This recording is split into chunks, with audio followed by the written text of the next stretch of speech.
مدینہ سے تبوک کے راستے میں ایک جگہ آتی ہے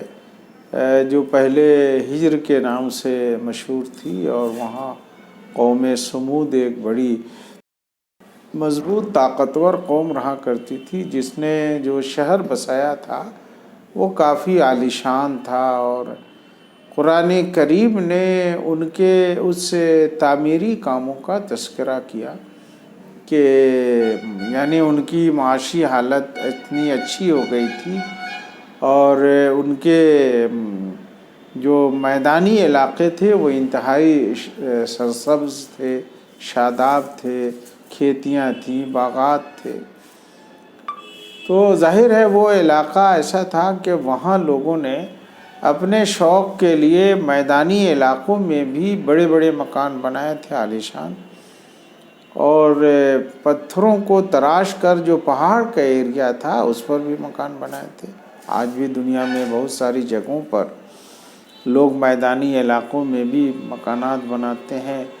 اور موسم کے حساب سے پہاڑوں کے اوپر بھی مکانات بناتے ہیں تاکہ گرمی کے زمانے میں وہ آرام سے رہیں۔ تو قوم سمود نے مالی اعتبار سے اور تعمیراتی اعتبار سے بڑی ترقی کی تھی، اس کا تذکرہ قرآن نے کیا۔ رسول اکرم صلی اللہ علیہ وسلم تبوک جاتے ہوئے اس راستے سے گزرے۔ یہ علاقہ جو آج کو مدائن صالح کہلاتا ہے، یعنی صالح علیہ السلام جو نبی تھے ان کے جو شہر تھے اور وہاں کی جو آبادی تھی اس طرف منسوب ہے۔ تو حضور وہاں سے گزرے تو صحابہ کو کہا کہ دیکھو یہ وہ جگہ ہے جہاں حضرت صالح علیہ السلام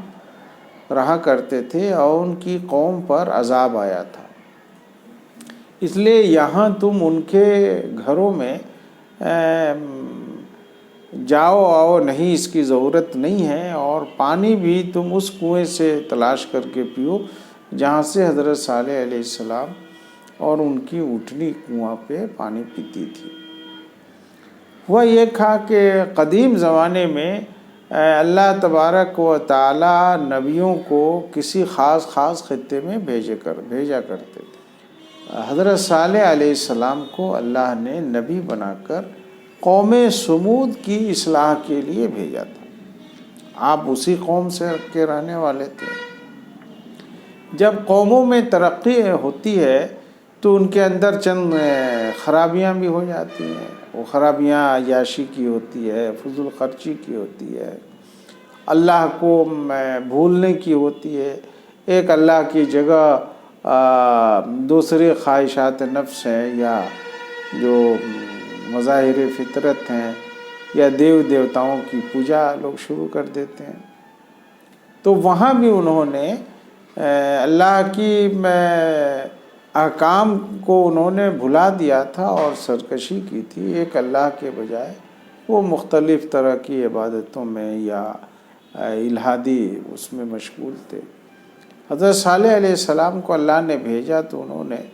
اپنی قوم کے لوگوں کو سمجھایا کہ دیکھو اللہ نے تم کو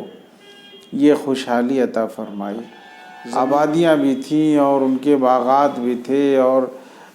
گھروں کے پاس مختلف قسم کے درخت بھی تھے، پانی بھی تھا۔ تو اللہ نے نبی صلی اللہ علیہ وسلم سے پہلے حضرت صالح کو جو بھیجا تھا تو انہوں نے دعوت و تبلیغ کا کام کیا، لیکن انہوں نے آپ کی دعوت کو قبول نہیں کیا بلکہ اس کا انکار کیا اور شکوک و شبہات کا اظہار کیا۔ ان میں جو قوم کے سربراہ ظاہر ہے جب کوئی قوم ترقی کرتی ہے تو وہاں نظام حکومت بھی ہوتا ہے اور وہاں کی سربراہ شخصیات بھی ہوتی ہیں، تو ان لوگوں نے حضرت صالح علیہ السلام کی بات نہیں مانی، اور بعد میں جب حضرت صالح نے بار بار اس پر متوجہ کیا تو انہوں نے کہا کہ ہم آپ کو کیسے مانیں کہ اللہ کے آپ نبی ہیں، آپ کوئی ایسی نشانی دکھائیے اللہ کی طرف سے جو انہونی ہو، اس کے بعد ہم آپ کی بات کو مانیں گے۔ تو انہوں نے کہا کہ بتاؤ تم کیا نشانی چاہتے ہو، میں اللہ سے دعا کروں گا کہ وہ نشانی ظاہر کر دے۔ تو انہوں نے بالکل ایک انہونی بات کہی کہا کہ یہ سامنے جو پہاڑ ہے اس پہاڑ کے اندر سے ایک ایسی اونٹنی برآمد کیجیے جو گابھن ہو، اور وہ اگر اللہ ایسی اونٹنی کو جو انہونی بات ہے اس پہاڑ سے نکال دے گا تو ہم آپ کی بات مان لیں گے۔ حضرت صالح علیہ السلام سجدے میں گئے اور اللہ سے دعا فرمائی کہ اے اللہ ان کی ہدایت فرما، اور ان کی ہدایت کے لیے انہوں نے جس معجزے کو طلب کیا ہے اس کو ظاہر کر دے۔ آپ اپنی دعا سے فارغ ہی ہوئے کہ اللہ کا حکم آیا اور اس پہاڑ سے ایک بہت ہی بڑے ڈیل ڈول والی اونٹنی، جیسے پہاڑ پھٹ گیا ہو اور اس میں سے وہ نکلی چلی آئی۔ بعد میں اس نے بچہ بھی دیا اور اس کا دودھ اتنا ہونے لگا کہ پوری قوم کے لوگ بھی چاہتے تو اس کے دودھ سے سیراب ہوتے۔ حضرت صالح علیہ السلام نے اس اونٹنی کے لیے ایک شرط رکھی کہ دیکھو یہ تمہارے مطالبہ پر اللہ نے بھیجا ہے، اس لیے یہ فلاں کنواں جو تھا پانی کا یہ ایک دن اس کے لیے خاص رہے گا، اس لیے کہ جتنے ڈیل ڈول کا یہ اونٹ ہے اونٹنی ہے اس کے لیے تو اس کنویں کا پانی ایک ہی دن میں یہ پورا یہ پی لے گی، اس لیے تم ایک دن کے لیے خاص کر دو۔ تو بہرحال وہ لوگ مان گئے اور کچھ دن ایسے ہی چلتا رہا۔ لیکن ان میں سے کچھ ہی لوگ اللہ کے اس صحیح راستے پر آئے اور حضرت صالح علیہ السلام کے کہنے پر ایمان لائے، باقی لوگ اپنی سرکشی پر قائم رہے۔ اور یہاں تک ہوا کہ یہ بات ان کو کھٹکنے لگی کہ بھئی یہ اونٹنی ایک دن پورے کنویں کا پانی پی جاتی ہے اور پھر کنواں میں پانی جو آتا ہے تو دوسرے دن ہمارے لوگ اس کو حاصل کرتے ہیں اپنے کاموں کے لیے۔ تو اس سے جان چھڑانے کی انہوں نے ترکیبیں سوچی، حالانکہ حضرت صالح علیہ السلام نے منع کیا تھا کہ دیکھو یہ اللہ کی خاص پیدا کردہ اونٹنی ہے، معجزے کے طور پر ظاہر ہوئی ہے، تم اس کے ساتھ کوئی نازیبا حرکت مت کرنا، اس کو تکلیف مت پہنچانا، ورنہ اللہ کا عذاب تم پر آ پڑے گا۔ ہوا یہی کہ یہ بات کھٹکنے لگی کہ جو ان کے سرسبز شاداب علاقے تھے اس میں اونٹنی جاتی بھی تھی اور گھاس پھوس جو بھی کھانے کا ہوتا تھا وہ کھاتی تھی، حالانکہ وہ دودھ بھی دیتی اور دودھ سارے لوگ جو لوگ استعمال کرنا چاہتے استعمال کرتے، لیکن شیطان نے ان کو بہکایا اور اس شہر کے اس قوم کے 9 ایسے جوان اوباش قسم کے جو برے کاموں میں ملوث رہتے تھے، فتنہ و فساد ہی ان کا تھا۔ قرآن نے اس کا تذکرہ کیا ہے کہ یہ 9 آدمی تھے جو کافی مضبوط تھے اور لیکن فتنہ و فساد پھیلاتے تھے۔ تو انہوں نے یہ باہم مشورے کیے کہ ہم لوگ اس اونٹنی کا کام تمام کر دیں۔ تو ان میں سے ایک نے جب اونٹنی کنویں پر پانی پینے کے لیے گئی تو ایک نے تیر سے اس کو زخمی کیا اور پھر باقی لوگوں نے اس کے پچھلے دونوں پاؤں کی کونچی جو ہے کاٹ ڈالی، جس کی وجہ سے اونٹنی بیٹھ گئی۔ پھر اس کو انہوں نے ہلاک کر دیا اور اس کا بچہ جو تھا بعد میں اس کو بھی انہوں نے مار ڈالا۔ وہ روایتوں میں بعض تاریخی آتا ہے کہ وہ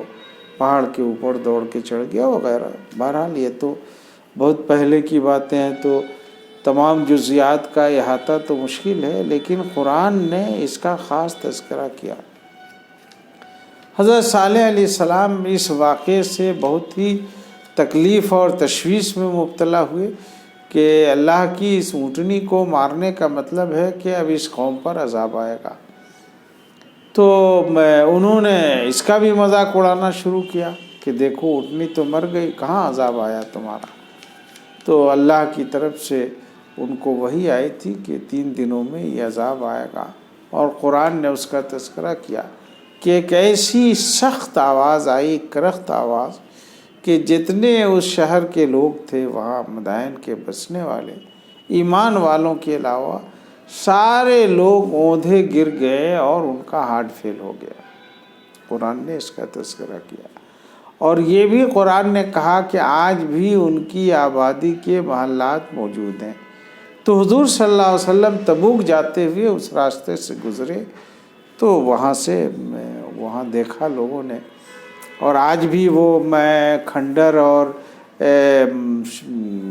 پہاڑوں کے اوپر بنے ہوئے ان کے مکانات جو ہے وہ تراش کر پہاڑوں سے سرخ پتھروں سے وہ بناتے تھے۔ 2008 میں اقوام متحدہ کی ایک شعبے نے سعودی عرب کے اس پورے علاقے کو جو کھنڈرات کا تھا آثار قدیمہ میں پہلی بار شامل کیا، اور پہلے تو وہاں عام طور پر لوگوں کو گھومنے پھرنے کی اجازت نہیں تھی، لیکن اب معلوم ہوا کہ سعودی عرب نے اس کا خاص اہتمام کیا ہے اور وہاں لوگ جا کر دیکھتے ہیں۔ تو وہاں دونوں طرح کے کھنڈرات موجود ہیں، ایک وہ جو پہاڑوں کے اوپر ہے، وہ مکانات کو اللہ نے نہیں گرایا، جو آواز آئی، کوئی زلزلہ آتا تب تو مکانات بھی گر جاتے،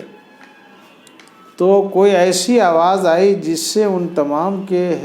ہارٹ جو ہے فیل ہو گئے۔ قرآن نے اس کو سور سے، چنگھاڑ سے تعبیر کیا ہے، اردو میں اس کا لفظ چنگھاڑ کا ترجمہ کیا جاتا ہے۔ تو ایسا ہوا، اور اس پوری زمین کو اللہ نے ایک عبرت کی زمین بنا دیا ہے کہ جو اللہ کا انکار کرتا ہے اور سرکشی میں بڑھ جاتا ہے اس کا انجام یہی ہوتا ہے۔ تو قرآن کے اس واقعے کا ثبوت انشاءاللہ سائنسی طریقے سے بھی ہوگا کہ اللہ کے انکار کرنے والوں کا انجام کیا ہوتا ہے۔ اللہ تبارک تعالی ہم سب کو اور قوم کو